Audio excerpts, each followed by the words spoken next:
आज से बड़ी खबर है। अहमदाबाद में पटाखा फैक्ट्री में विस्फोट हुआ है। विस्फोट के बाद फैक्ट्री में भीषण आग लग गई। 8 लोगों की इस हादसे में मौत हो गई है। 15 लोग गंभीर रूप से घायल हुए हैं। घायलों को इलाज के लिए अस्पताल में भर्ती कराया गया है। सूचना मिलते ही दमकल की गाड़ियां मौके पर पहुंच चुकी हैं। तो अहमदाबाद से बड़ी खबर, जहां एक फैक्ट्री में विस्फोट हुआ है। हादसे में 8 लोगों की मौत हो गई है। 15 लोग इस हादसे में गंभीर रूप से घायल हुए हैं। तो घायलों को अस्पताल में भर्ती करा दिया गया है। सूचना मिलते ही दमकल की गाड़ियां मौके पर पहुंची और आग बुझाने का प्रयास किया गया।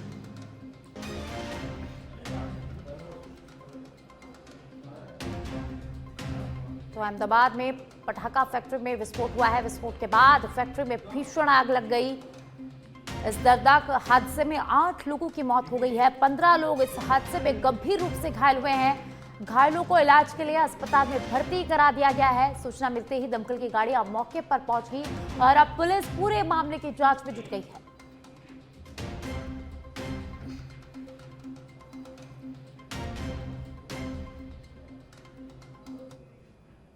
बीजेपी प्रदेश अध्यक्ष मदन राठौड़ ने सोनम वांगचुक को अस्पताल ले जाने के मुद्दे पर कांग्रेस और विरोध करने वालों पर तीखा हमला बोला है। राठौड़ ने कहा कि सरकार की प्राथमिकता किसी भी व्यक्ति की जान बचाना है और अस्पताल में भर्ती कराने का विरोध करना दुर्भाग्यपूर्ण राजनीति है। उन्होंने आरोप लगाया कि कुछ लोग चाहते थे कि स्वास्थ्य और बिगड़ जाए ताकि बाद में राजनीतिक लाभ लिया जा सके। साथ ही उन्होंने कहा कि आमरण अनशन जैसा कदम उठाने से पहले गंभीरता से विचार करना चाहिए।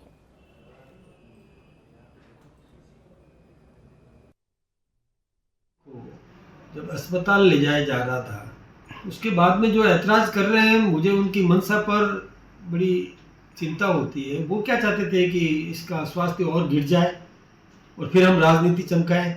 ये ठीक बात नहीं है। उसको जीवित रखना प्राथमिकता है। उसको अस्पताल ले जा करके और उसको जो कुछ भी फीडिंग देना है, ये सरकार प्रयास कर रही है तो अच्छी बात है ना। सरकार ने ये काम किया तो उसकी ज़िंदगी बचाना प्राथमिकता है। अब वो लोग चाहते थे कि इसकी ज़िंदगी खराब हो जाए और फिर हम राजनीति चमकाएं, तो ये तो दुर्भाग्यपूर्ण है। इस पर कांग्रेस का व्यवहार निंदनीय है। देखिए, कोई भी व्यक्ति मांग करता है, कब मानी जाती है, नहीं मानी जाती है, क्या है क्या नहीं है, उस विषय वस्तु पर मैं बात नहीं करूंगा। मैं तो ये कहूँगा कि जब उसके स्वास्थ्य को बचाने की कोशिश की जा रही है तो उस पर वो लोग कि जो विरोध कर रहे हैं कि इसको हॉस्पिटलाइज क्यों किया, तो मरने देते क्या? और वो उसके कुछ भी घटना घटित हो जाती तो फिर वो राजनीति करते। ये राजनीति चमकाने का ये तरीका ठीक नहीं है। ये ऐसे लोग जो इस प्रकार की राजनीति करते हैं, जिनके पास में कोई मुद्दा नहीं होता है, जो ये कोशिश करते हैं कि कोई व्यक्ति किसी भी मांग पर अड़ा रहे और अड़ा रह करके अपने स्वास्थ्य को खराब कर दे और इस दुनिया से भी चला जाए, और तब हम राजनीति चमकाएंगे। जयपुर सचिवालय में हिंदी सलाहकार समिति, विद्युत मंत्रालय, भारत सरकार के सदस्य एवं नॉर्दर्न रेलवे की जोनल रेलवे उपयोगकर्ता परामर्शदात्री समिति के सदस्य दीपक कुमार ने डिप्टी सीएम दिया कुमारी से शिष्टाचार मुलाकात की। इस दौरान राजस्थान के विकास, जनहित से जुड़े मुद्दों और आमजन की समस्याओं के समाधान पर सकारात्मक चर्चा हुई।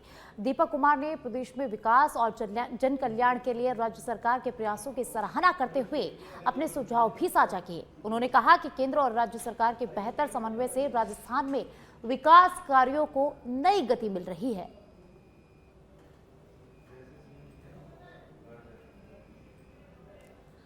चलिए अब आपको सीधे पुलिस मुख्यालय की तस्वीरें दिखाते हैं, जहां बैठक करने के बाद मुख्यमंत्री भजनलाल शर्मा रवाना हो रहे हैं। तो पीएचक्यू से ये सीधी लाइव तस्वीरें आपके स्क्रीन पर, जहां मुख्यमंत्री भजनलाल शर्मा ने पुलिस महकमे की बैठक के बाद वापस रवाना हो गए हैं। तो आपकी टेलीविजन स्क्रीन पर सबसे पहले तस्वीरें, सच पे धड़क दिखा रहा है, तो सबसे पहले ये तस्वीरें पुलिस मुख्यालय से आपकी स्क्रीन पर मुख्यमंत्री भजनलाल शर्मा की। मुख्यमंत्री भजनलाल शर्मा पुलिस महकमे की मीटिंग के बाद वापस लौट रहे हैं।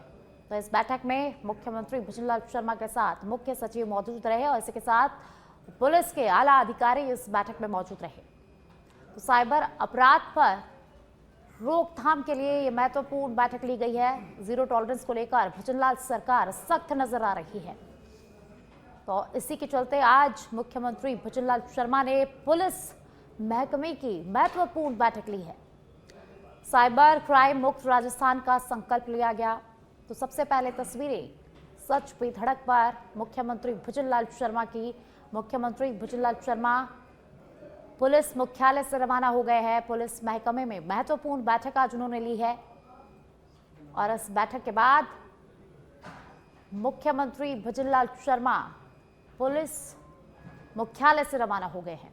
तो सीधी तस्वीरें आपके टेलीविजन स्क्रीन पर पुलिस मुख्यालय से मुख्यमंत्री भुजनलाल शर्मा की।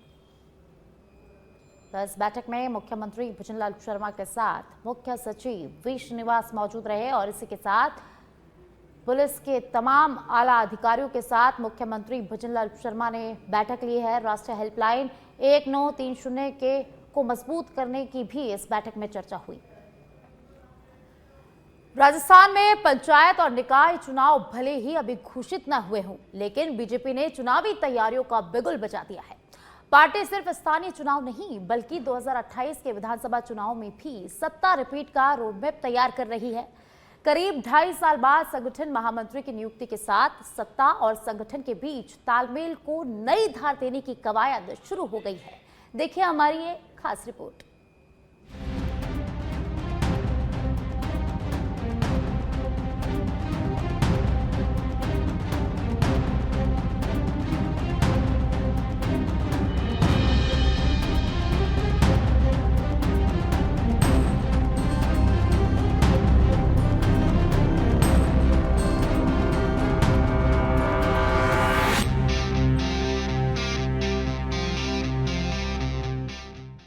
राजस्थान में बीजेपी की नजर सिर्फ पंचायत और निकाय चुनाव पर नहीं है बल्कि 2028 के विधानसभा चुनाव पर भी टिक गई है। लक्ष्य साफ है, पहले स्थानीय चुनावों में मजबूत प्रदर्शन और फिर सत्ता रिपीट के मिथक को तोड़ना। इसी मिशन के तहत संगठन को चुनावी मोड में उतार दिया गया है। करीब 2 साल 4 महीने और 18 दिन बाद संगठन महामंत्री का पद भरने के साथ ही बीजेपी ने संगठन को नई रफ्तार दी है। 6 जून 2026 को अजय कुमार ने जिम्मेदारी संभाली और पदभार ग्रहण करते ही संभागवार प्रवास शुरू कर दिए। अजमेर, भरतपुर, उदयपुर, जोधपुर और कोटा के बाद अब बीकानेर और जयपुर संभाग में बैठकों का दौर चल रहा है। संगठन महामंत्री का मिशन, बूथ से जिले तक संगठन की समीक्षा, कार्यकर्ताओं से सीधा संवाद, सरकार की योजनाओं का फीडबैक, सत्ता संगठन में समन्वय, चुनावी रणनीति को जमीन पर उतारना, प्रशिक्षण और संगठन विस्तार, अनुशासन और मॉनिटरिंग, गुटबाजी का आकलन, विपक्ष की सक्रियता पर नजर और संगठन की कमजोरियों की पहचान। इन बैठकों को सिर्फ परिचय के लिए दौरा नहीं माना जा रहा।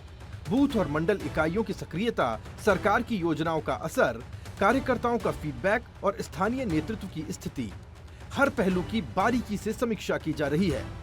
बीजेपी का मानना है कि मजबूत संगठन ही चुनावी जीत की सबसे बड़ी ताकत है। बीजेपी सत्ता और संगठन के बीच बेहतर तालमेल को चुनावी सफलता की कुंजी मान रही है। सरकार की योजनाएं आखिरी कार्यकर्ता और मतदाता तक पहुंचे और कार्यकर्ताओं की अपेक्षाएं सरकार तक। इसी मकसद से संगठन और सरकार के बीच संवाद की नई कड़ी बनाई जा रही है। अवमानना हम कभी भी नहीं करेंगे। नियमानुसार कोर्ट के आदेश की पालना करेंगे। जो कोर्ट आदेश देगा उसको हम सब मानेंगे। अब जहाँ तक निर्वाचन आयोग का मामला है तो निर्वाचन आयोग अधिसूचना जारी करे। हम राजनीतिक पार्टी के लोग हैं, हम तो चुनाव लड़ने के लिए तैयार हैं। हम तो है कोर्ट की अवमानना करेंगे तो अवमानना हम नहीं करेंगे, हम पालन करेंगे। कोर्ट का सम्मान करना ये हम अपना कर्तव्य समझते हैं। जहाँ तक भागने की बात कर रहे हैं ऐसा कुछ भी नहीं है। देखिए, हमने अभी तक जितने चुनाव लड़े हैं, उपचुनाव, उन उपचुनाव में लगभग 85% सीटें भारतीय जनता पार्टी ने जीती है। तो वो किस आधार पर कह रहे हैं हम चुनाव से भाग रहे हैं? विधानसभा चुनाव की बिसात के ब्लूप्रिंट की बात करें, 2028 में बीजेपी का ब्लूप्रिंट, पंचायत चुनाव में मजबूत प्रदर्शन, निकाय चुनाव में बढ़त, बूथ नेटवर्क को मजबूत करना, सत्ता संगठन का बेहतर तालमेल, सरकार की उपलब्धियों को जनता तक पहुंचाना। पंचायत और निकाय चुनाव में चुनावों की तारीखें अभी तय नहीं हुई हैं, लेकिन बीजेपी ने चुनावी बिसात बिछाना शुरू कर दिया है। संगठन को धार, कार्यकर्ताओं को जिम्मेदारी और सत्ता संगठन के तालमेल के सहारे पार्टी अब पंचायत से विधानसभा तक जीत की रणनीति पर आगे बढ़ रही है। अब देखना होगा कि ये संगठनात्मक ब्लूप्रिंट चुनावी नतीजों में कितना असर दिखाता है। लाल सिंह फौजदार, सच बेधड़क, जयपुर। जयपुर से 2027 एशियन पैरा थ्रोबॉल चैंपियनशिप के प्रचार प्रसार के लिए जागरूकता बाइक रैली निकाली गई। जल संसाधन मंत्री सुरेश सिंह रावत ने रैली को हरी झंडी दिखाकर रवाना किया।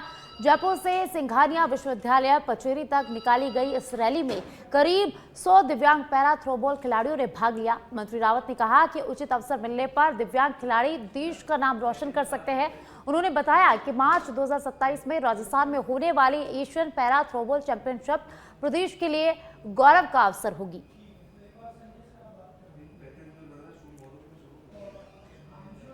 कनवास उपखंड क्षेत्र के आवा कस्बे में बद्री विशाल मंदिर के पास स्थित एक विवादित भूखंड को लेकर संबंधित लोगों ने ऊर्जा मंत्री हीरालाल नागर से मुलाकात की है। ऊर्जा मंत्री नागर की तरफ से भी भरोसा दिलाया गया कि मामले को लेकर उच्च अधिकारियों से बात की जाएगी।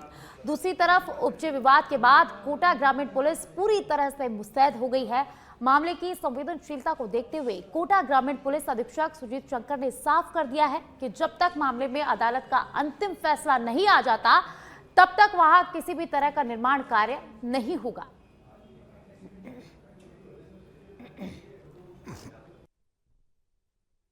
वहाँ बद्री विशाल का मंदिर है और बद्री विशाल का बहुत पुराना ऐतिहासिक धरोहर है और वहाँ पर रामद्वारा है और वहाँ कई तरह के ऐसे हमारे पुराने जो मंदिरों के अवशेष हैं जो सनातन काल के हैं, उस पर कई तरह के मुस्लिम कम्युनिटी के लोग वहाँ अपना वक्फ बोर्ड के माध्यम से कब्जा जमाने की कोशिश करते हैं और ये इस तरह के विवाद खड़े करते हैं कि आपसी उस विवाद के माध्यम से कोई वहाँ सौहार्द बिगड़े, इस तरह का सौहार्द बिगड़ने नहीं दिया जाएगा और ये प्रयास करेंगे कि जो भी इस तरह के विवाद बिगाड़ने वाले उनके खिलाफ प्रशासन सख्त। आवा में कोई विवादित पुराना खंडर है, उसके बारे में मेरे पास गांव वालों का एक परिवाद आया था 10 तारीख को कि वो जमीन हमारी है और उस पर कोई दूसरा पक्ष है जो कोई निर्माण कार्य करना चाह रहा है। तो मैंने उसी दिन दोनों पक्षों को पाबंद करने के आदेश जारी कर दिए थे और आज हमने मौका दिखवाया है, आज 5-6 दिन बाद में। तो तहसीलदार जी और हमारे जो वहाँ के चौकी के ASI है वो साथ में गए थे, वहाँ के पटवारी कानून वो भी साथ में थे। मौके पर न तो कोई निर्माण कार्य इस दौरान हुआ है, नहीं अभी कोई किया गया। हाड़ौती संभाग में आवा में सबसे प्राचीनतम भगवान श्री बद्री विशाल जी का मंदिर है। उन्हीं के पास में सटा हुआ रामद्वारा है। रामद्वारा का भावार्थ है जहाँ संत महात्मा निवास करते थे, भगवान जी की पूजा सेवा करके वहाँ निवास करते थे और वह बहुत प्राचीनतम है। वहाँ मुसलमान लोग वक्फ बोर्ड का उसको कहते हैं कि वक्फ बोर्ड का है, जबकि उनके पास कोई दस्तावेज नहीं है। हमारे पास सारे दस्तावेज हैं हिंदू समाज के पास। तो हमारा प्रशासनिक और सबसे यही है कि आप उसे उनका वो नहीं होना चाहिए, वो तो हिंदू समाज का है, हिंदू समाज का ही रहना।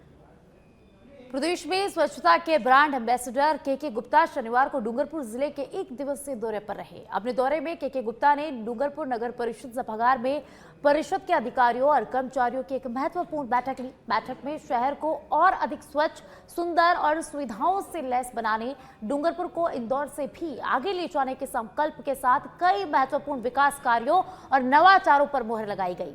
बैठक में शहरी स्वच्छता, जल संरक्षण, हरियाली राजस्थान के साथ शहरी विकास के कार्यों को लेकर समीक्षा की गई। इस दौरान बैठक में डूंगरपुर शहर और शहरवासियों के लिए कई महत्वपूर्ण निर्णय भी लिए गए, जिसमें वसुंधरा विहार में सामुदायिक भवन का निर्माण, पहाड़ी पर बगीचा निर्माण, युवाओं के लिए क्रिकेट बॉक्स, रेस ट्रैक और स्केटिंग पिच के निर्माण करना भी शामिल है। अव्वल तो है ही, लेकिन इंदौर से भी आगे बढ़े, इसी को लेकर आज मेरे द्वारा निर्णय किया गया है कि वसुंधरा विहार के अंदर एक अच्छा सामुदायिक भवन निर्माण हो, एक पहाड़ी पर अच्छा बगीचा बने, क्रिकेट बॉक्स बने, 400 मीटर के रेस के लिए एक ट्रैक बने, इसके अलावा स्केटिंग का पिच बने। नए नवाचारों में हमने आज निर्णय लिया है कि जितने भी फूल चढ़ते उनसे अगरबत्ती। और अब खबर जयपुर के बगरू से है। बगरू में ईवी वाहन पार्ट्स चोरी का खुलासा हुआ है। उत्तर प्रदेश के मुजफ्फरनगर से दबोचा गया आरोपी मोहम्मद शहजाद के कब्जे से चोरी का सामान भी बरामद किया गया है। वारदात में इस्तेमाल बाइक भी पुलिस ने जब्त कर ली है। थानाधिकारी राजेंद्र कुमार गुदारा के नेतृत्व में आरोपी को गिरफ्तार किया गया है। तो जयपुर के बगरू से खबर है, जहां पुलिस ने बड़ी कार्रवाई की है। बगरू में ईवी वाहन पार्ट्स चोरी का पुलिस ने खुलासा किया है और इस पूरी घटना का खुलासा करते हुए आरोपी को गिरफ्तार किया गया है। उत्तर प्रदेश के मुजफ्फरनगर से आरोपी को दबोचा गया है। आरोपी के कब्जे से चोरी का सामान भी पुलिस ने बरामद कर लिया और इसी के साथ वारदात में इस्तेमाल की गई बाइक को भी पुलिस ने जब्त कर लिया है। कोटपुतली बहरोड में ऐतिहासिक शिव मंदिर तालाब बावड़ी यानी कि गंगा सागर तालाब पर जल संरक्षण और स्वच्छता को लेकर विशेष श्रमदान अभियान चलाया गया। जिला प्रशासन, नगर परिषद, यूनिसेफ और बावड़ी बाइसा के सहयोग से आयोजित इस अभियान में सामाजिक संगठनों, विद्यार्थियों, एनसीसी, स्काउट गाइड और बड़ी संख्या में शहरवासियों ने भाग लिया। जिला कलेक्टर अर्पणा गुप्ता ने कहा कि जल संरक्षण केवल प्रशासन की जिम्मेदारी नहीं बल्कि हर नागरिक का दायित्व है। उन्होंने वर्षा जल संचयन, पारंपरिक जल स्रोतों के संरक्षण और जन भागीदारी को समय की सबसे बड़ी आवश्यकता बताया। भीलवाड़ा जिले के रायला क्षेत्र के निम्बाहेड़ा कला गांव में खेत में रखी करीब 10 ट्रक लकड़ी में अचानक भीषण आग लग गई और देखते देखते आग ने विकराल रूप धारण कर लिया और लाखों रुपए की लकड़ी जलकर राख हो गई। आग बुझाने के लिए 8 पानी के टैंकर मंगवाए गए और फायर ब्रिगेड को 3 बार मौके पर बुलाना पड़ा। करीब 3 घंटे की मशक्कत के बाद आग पर काबू पाया जा सका। इस हादसे में 10 से 15 लाख रुपए के नुकसान का अनुमान है। पुलिस आग लगने के कारणों की जांच कर रही है। बांसवाड़ा में प्राणघातक हमले के एक मामले में जिला एवं सत्र न्यायाधीश राम सुरेश प्रसाद ने आरोपी को दोषी करार देते हुए 10 वर्ष के कठोर कारावास की सजा सुनाई है। साथ ही आरोपी पर 50,000 का जुर्माना लगाया गया है। मामला 2 नवंबर 2024 का है, जब रुपए के लेन देन को लेकर हुए विवाद के बाद आरोपी ने हैंडपंप पर खड़े युवक पर कुल्हाड़ी से सिर पर जानलेवा हमला कर दिया था, जिसके बाद आनंदपुरी थाना पुलिस ने मामला दर्ज कर पूरी जांच करते हुए न्यायालय में आरोपी को पत्र पेश किया। सुनवाई के दौरान अभियोजन पक्ष ने 13 गवाहों के बयान और 14 दस्तावेज न्यायालय के समक्ष प्रस्तुत किए। साक्ष्यों और गवाहों के आधार पर न्यायालय ने आरोपी को दोषी मानते हुए कठोर सजा सुनाई है।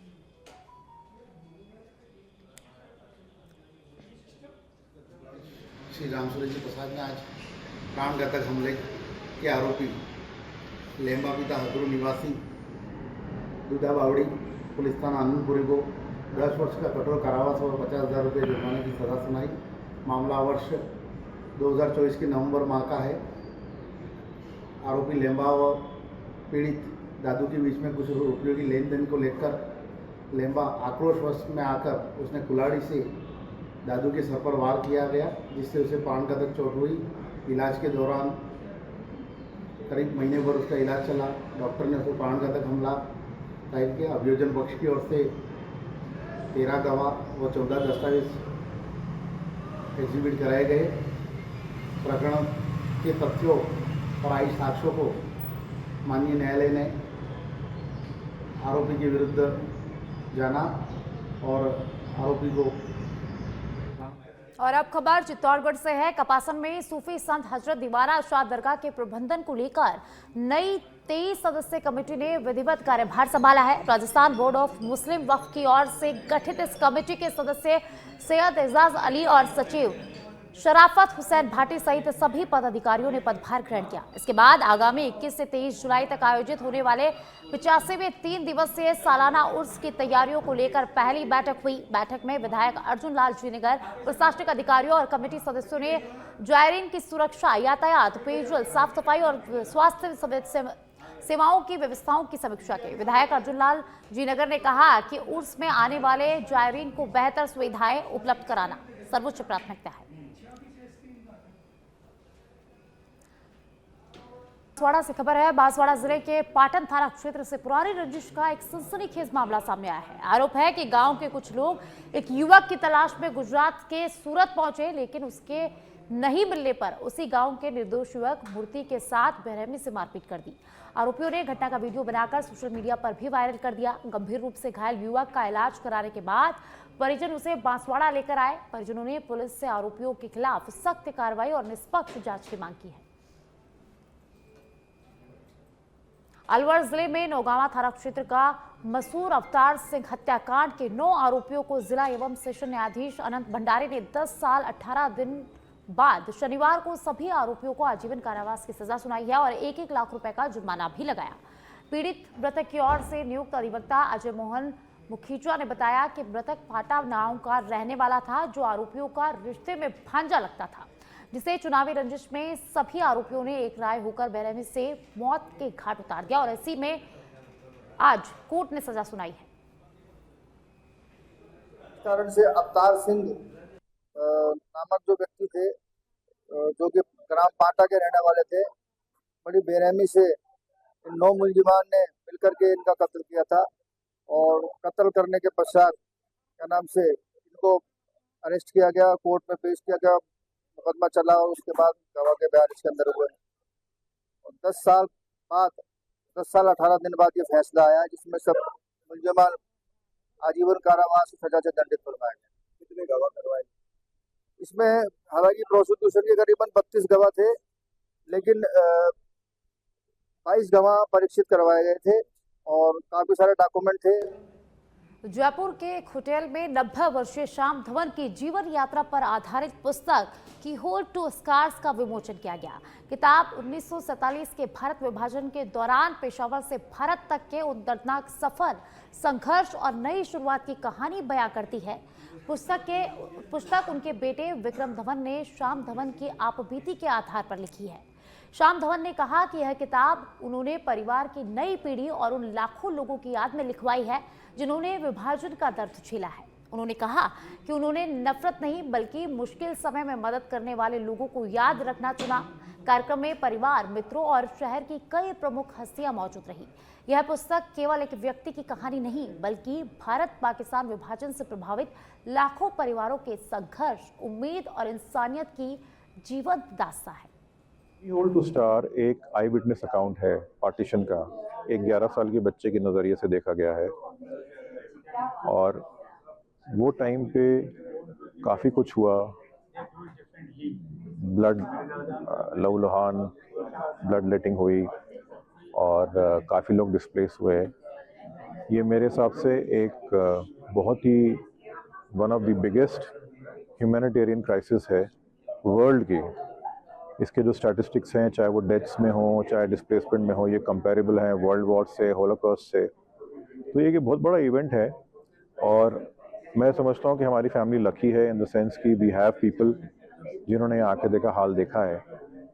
तो यही एक इंस्पिरेशन थी कि मेरे फादर जो अब तक इस बारे में बात नहीं करते थे क्योंकि उनके लिए काफ़ी पेनफुल था, तो उनको काफ़ी कन्विंस करना पड़ा कि कोटा जिले के सांगुत क्षेत्र के देवली माजरी इलाके के आमली झाड़ गांव में अच्छी बारिश की कामना को लेकर महिलाओं ने पारंपरिक रीति रिवाजों के साथ बिजली पूजन किया। ढोल नगाड़ों के साथ महिलाएं जुलूस के रूप में काकड़ के बालाजी महाराज मंदिर पहुंची, जहां विधि विधान से पूजा अर्चना और भजन कीर्तन किया गया। महिलाओं ने क्षेत्र में अच्छी वर्षा, किसानों की खुशहाली और समृद्धि की प्रार्थना की। ग्रामीणों ने भी पूजा में भाग लेकर समय पर अच्छी बारिश की कामना की और कहा कि अच्छी वर्षा से फसलों को जीवन दान मिलेगा, क्षेत्र में सुख समृद्धि आएगी।